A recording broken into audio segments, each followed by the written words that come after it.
परमेश्वर के दंड की परवाह किसे? Who cares of God's judgement? परमेश्वर का दंड ये एक गंभीर विषय है। कलीसियाओं में इस विषय पर चर्चा नहीं होती, कन्वेंशन में इस विषय पर प्रचार नहीं किया जाता, मीटिंग्स में इस विषय पर बातें नहीं होती, पर प्रभु का वचन कहता है परमेश्वर का दंड एक गंभीर विषय है। The judgement of God is a serious subject.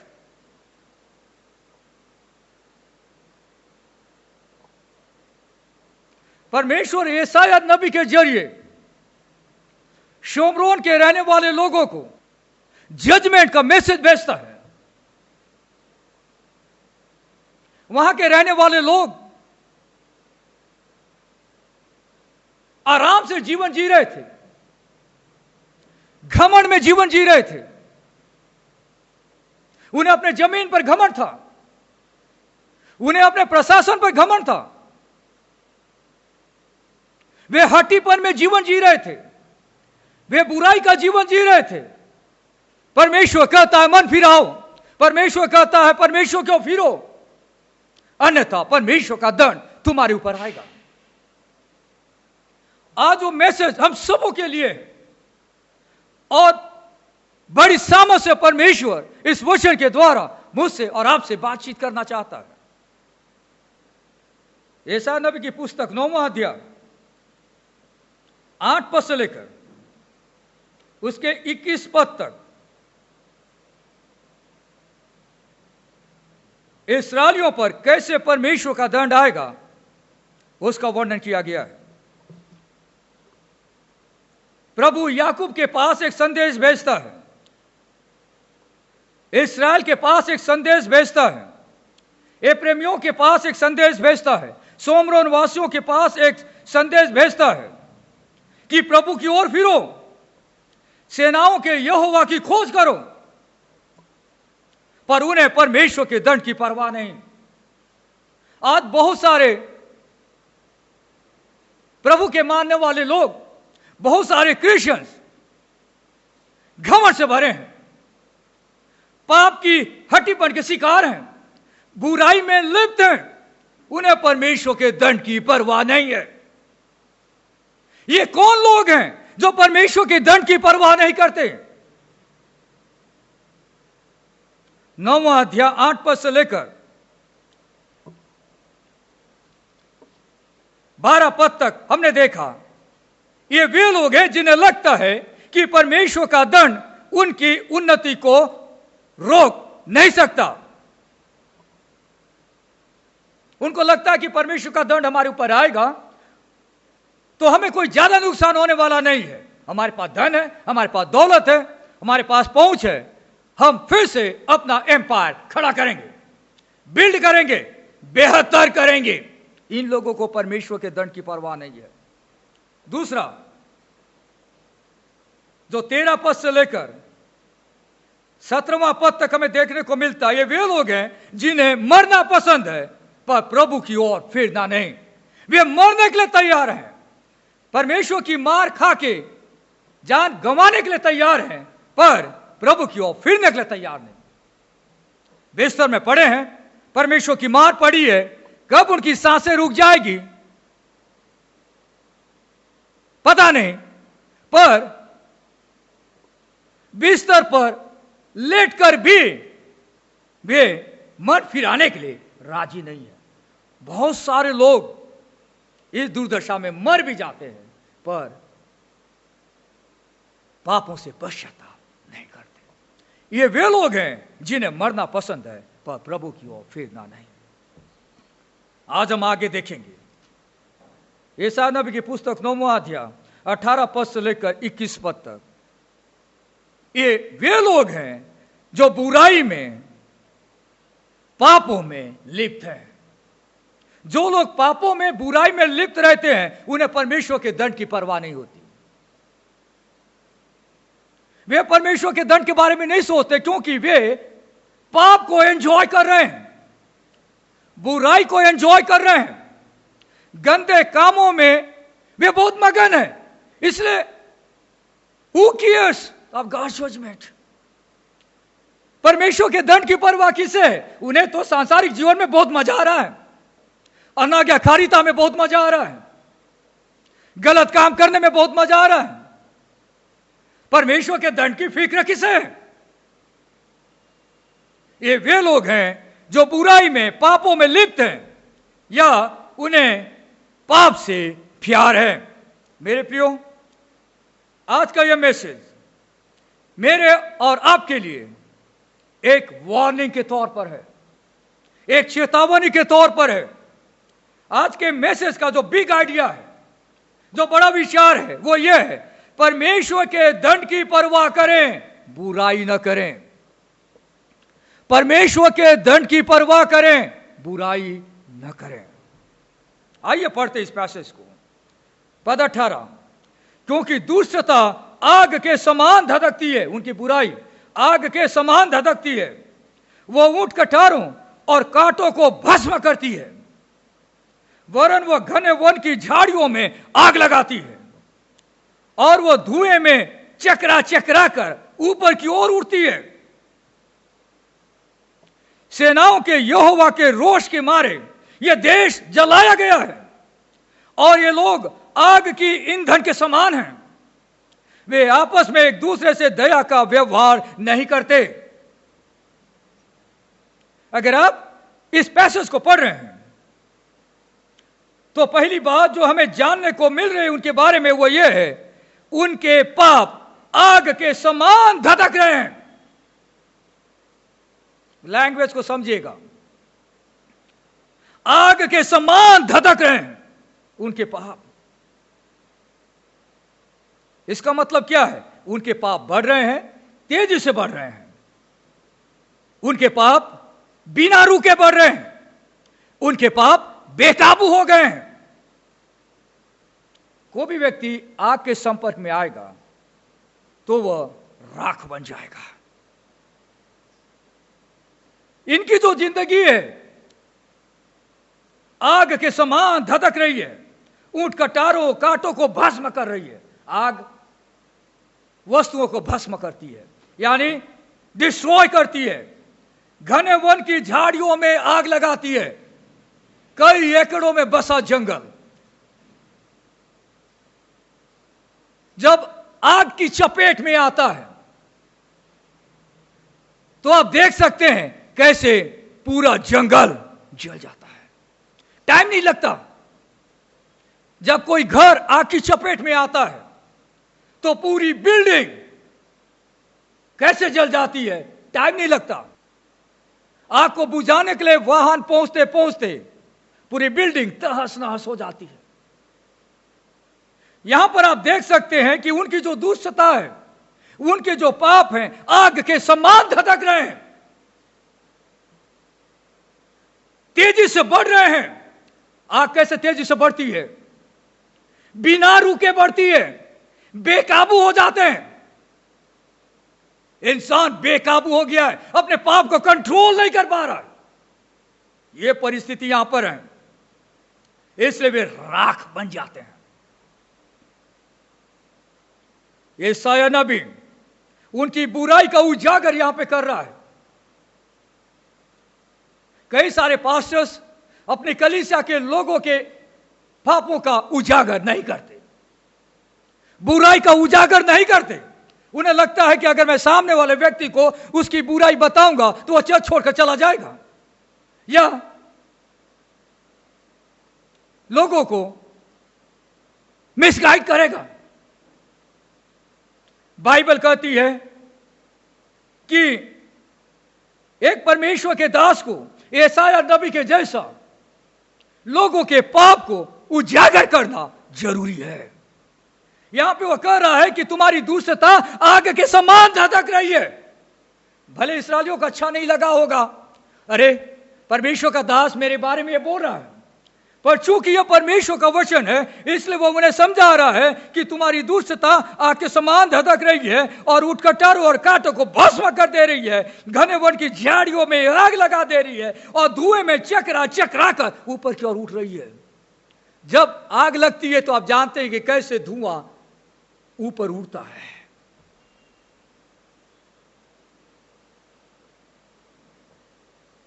आगे लिखता है, सेनाओं के यहोवा के रोष के मारे देश जला गया है। परमेश्वर का क्रोध उस देश पर आया हुआ है और ये लोग आग की ईंधन के समान हैं। इनका जीवन आग की ईंधन के समान है, फ्यूल के समान है। फ्यूल क्या काम करता है, ईंधन क्या काम करता है? आपको लकड़ी जलानी है, आग लगानी है, आपके पास मैच बॉक्स है। अगर आप लकड़ियों को जमा करेंगे, मैच बॉक्स मारेंगे तो जल्दी से आग नहीं पकड़ेगा। आप वहां पे ईंधन डालेंगे या मिट्टी तेल डालेंगे या कुछ ऐसी चीजें डालेंगे तो जैसे आप मैच बॉक्स डालेंगे आग वहां पे जलने लगेगा। इस्राएली लोगों का जीवन ईंधन के जैसा काम कर रहा था। परमेश्वर कह रहा है कि तुम मन फिराओ, वे बदलना नहीं चाह रहे हैं। परमेश्वर कह रहा है कि प्रभु की ओर फिरो, पर वे फिरना नहीं चाह रहे हैं। इसलिए उनकी गतिविधि, उनका जीवन परमेश्वर के रोष को, परमेश्वर के क्रोध को और भी ज्यादा भड़का रहे हैं। उनका लाइफ ईंधन के जैसा काम कर रहा है। परमेश्वर नहीं चाहता कि उनके ऊपर में आग इस प्रकार भड़की रहे और वे नष्ट हो जाएं, पर वे अपने लाइफ के द्वारा वहां पे ईंधन डाल रहे हैं कि और भी जले, और भी जले। आप इस पैसेज को पढ़ते हैं, जब आप इस अध्याय को पढ़ते हैं तो बार बार आपको यहां पर एक लाइन रिपीटेशन में मिलते जाएगा।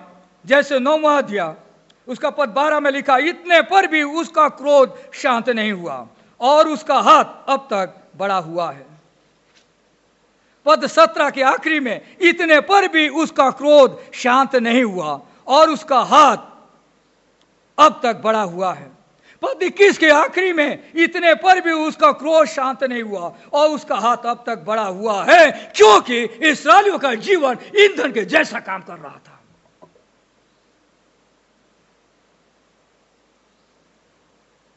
इन दो पदों से हम लोग क्या सीख सकते हैं? पहली बात, पाप आग के समान है, इसे बढ़ने से रोकें, अन्यथा यह आग आपको भस्म कर देगी, आप राख बन जाएंगे। अगर आप परमेश्वर के वचन के विरुद्ध काम करते हैं, पाप में लिप्त है, तो बड़े ध्यान से इस एप्लीकेशन को समझिए। पाप आग के समान है, इसे बढ़ने से रोकें, अन्यथा यह आग आपको भस्म कर देगी। एक दिन आपका नामो निशान मिल जाएगा, आप राख बन जाएंगे। दूसरी बात, आपका पाप परमेश्वर के क्रोध को बढ़ाने के लिए ईंधन का काम न करें।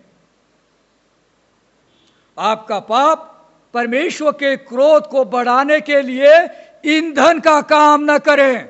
जिस प्रकार हम आग जलाते हैं, लकड़ी में तेल डालते हैं तो बहुत जल्दी आग लगती है और पूरी लकड़ी जल जाती है। आपका पाप परमेश्वर के क्रोध को बढ़ाने के लिए ईंधन का काम करेगा यदि आप उसे न रोकें।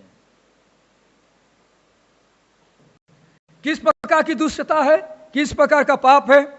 इस्राएली लोग एक दूसरे के साथ दया का व्यवहार नहीं करते। यानी उनकी बुराई क्या है? एक दूसरे के साथ दया का व्यवहार नहीं। कई बार हम लोग साथ में रहते हैं,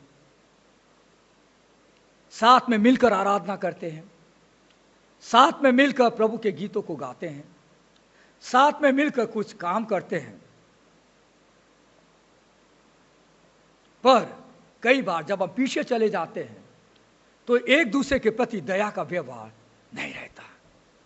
बाइबल सिखाती है कि कलीसिया के हर भाई बहन एक दूसरे के प्रति दया का व्यवहार रखें। आज बहुत जगहों में दया का व्यवहार समाप्त हो गया है। इस्राएली लोगों के बीच से दया हट गई थी, आपस में एक दूसरे के प्रति दया उनके पास नहीं थी। हमें आपस में दया का व्यवहार रखना, चाहे जो भी इंसान हो, किसी भी प्रकार की कैटेगरी का इंसान क्यों ना हो, हमें एक दूसरे के प्रति दया का व्यवहार रखना चाहिए।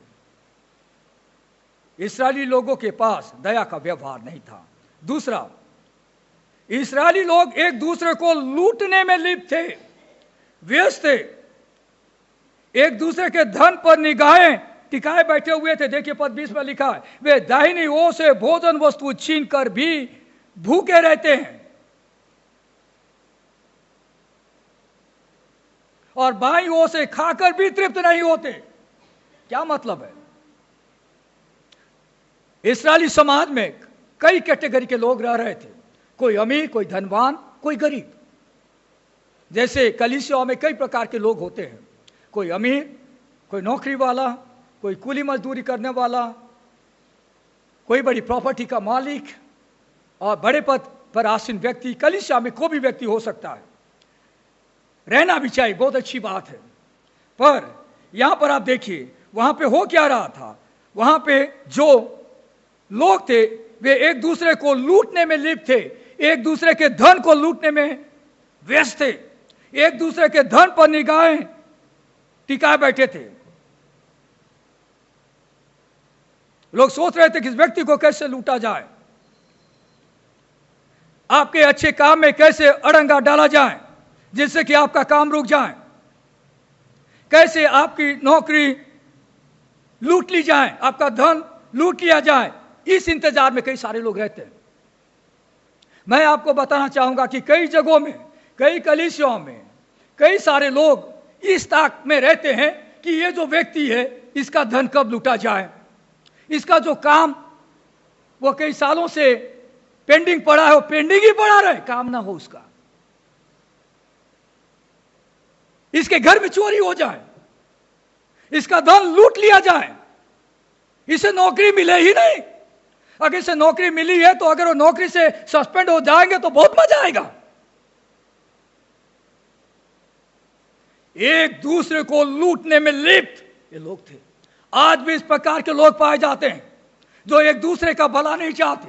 एक ही कलीसिया में जाएंगे, एक ही परमेश्वर का नाम लेंगे, पर वे चाहते हैं कि कब उसका बुरा हो, कब उसका धन लूट लिया जाए, कब उसकी नौकरी खतरे में आ जाए, कब उनका घर जो बन रहा है गिर जाए, कब उनके घर में चोर धावा बोले। ये इस्राएलियों की बुराई थी और ये बुराई आज भी वर्तमान में पाई जाती है। तीसरी बात, उनमें से प्रत्येक मनुष्य अपनी बाहों का मांस खाता है। ये जो लोग हैं वे मांस खाने के लिए उतारू हो गए। इसका मतलब क्या? एक दूसरे को निगलना चाह रहे हैं, एक दूसरे को टोटली मिटा देना चाह रहे हैं। इंग्लिश में से कैनिबलिज्म कहा जाता है, जो इंसान के मांस को खाते हैं। ये क्या मतलब है? कलीसिया में कई सारे लोग आपस में इतनी दुष्टता रखते हैं कि वे मन में सोचने लगते हैं कि आदमी मर जाएगा तो बहुत अच्छा रहेगा मेरे परिवार के लिए। कैनिबलिज्म। अगर इसका एक्सीडेंट हो गया तो बहुत अच्छा हुआ। कई सारे लोग दूसरों का मौत देखना चाह रहे हैं, एक दूसरे के प्रति दया की भावना समाप्त हो रही है और जिसके कारण में इस प्रकार के पाप, इस प्रकार की बुराइयां कलीसिया के अंदर, परिवार के अंदर में देखने को मिल रही है। चौथी बुराई अगर आप यहां पे देखेंगे 21 पद में, मनुष्य एप्रैम को और एप्रैम मनुष्य को खाता है और वे दोनों मिलकर यहूदा के विरुद्ध है। एक दूसरे के विरुद्ध खड़े हैं, भाई भाई आपस में लड़ रहे हैं। ये कलीसिया में कई परिवार आपस में लड़ रहे हैं, एक दूसरे के विरुद्ध खड़े हैं। ये रियलिटी थी इस्राएलियों की, आज ये रियलिटी है कई सारे परिवारों की, कई सारे कलीसियाओं की। ये कैसी बुराई है? हमें इन बुराइयों से दूर रहना है। आखिरी पद में लिखा है, इतने पर भी उसका क्रोध शांत नहीं हुआ और उसका हाथ अब तक बढ़ा हुआ है। मेरे प्रियो, इन बुराइयों को एक लाइन में हम इस प्रकार कह सकते हैं,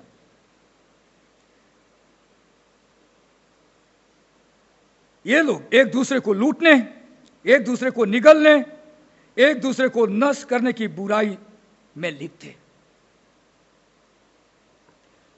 मैंने आपसे कहा, आज के मैसेज का जो बिग आइडिया है, जो बड़ा विचार है, वो ये है, परमेश्वर के दंड की परवाह करें, बुराई न करें।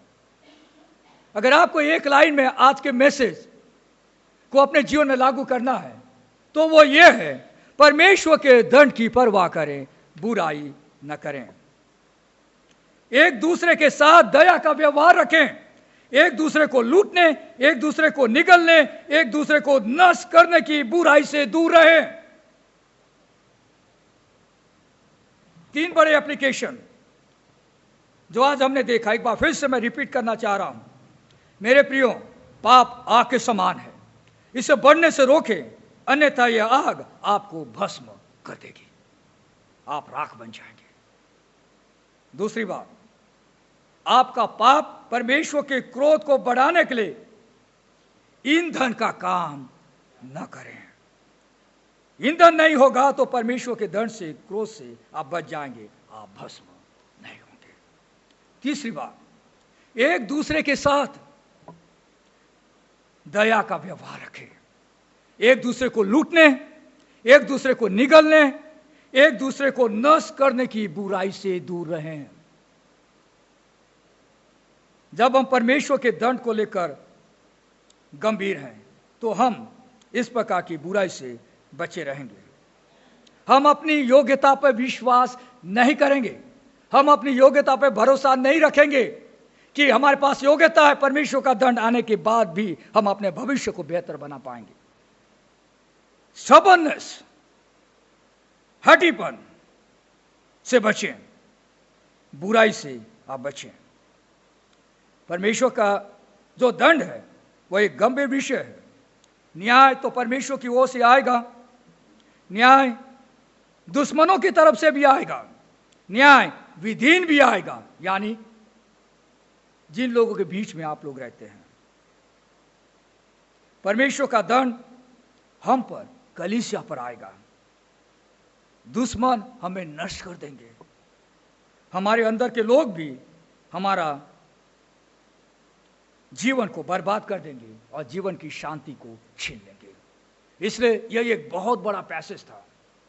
प्रभु ने हमारी सहायता की मदद की कि हम इस बड़े पैसेज को हम समझ सके आम भाषा में, आम लैंग्वेज में। और मैं विश्वास करता हूं कि हम इस बड़े विषय को लेकर अपने लाइफ में गंभीर होंगे और हम उन चीज़ों को नहीं करेंगे जिसके कारण परमेश्वर का दंड हमारे व्यक्तिगत जीवन में, हमारे पारिवारिक जीवन में और हमारे कलीसियाई जीवन में आ सकता है। प्रभु हमारी सहायता करे। आइए प्रार्थना करें। सर्वशक्तिमान प्रभु परमेश्वर, हम हृदय से आपको धन्यवाद देना चाहते हैं आपके इस वचन के लिए, वचन के द्वारा हमसे बातचीत करने के लिए। प्रभु, हम में से कोई भी व्यक्ति लापरवाही का जीवन न जिए, कोई भी व्यक्ति अपने पाप में घमंड न करे, कोई भी व्यक्ति पाप में न मरे, कोई भी व्यक्ति बुराई में लिप्त न हो। आपके द्वारा जो दंड आता है अनाज्ञाकारिता के कारण में, उसको लेकर हम सीरियस हो, गंभीर हो। प्रार्थना प्रभु यीशु के नाम से मांगते हैं, आमीन।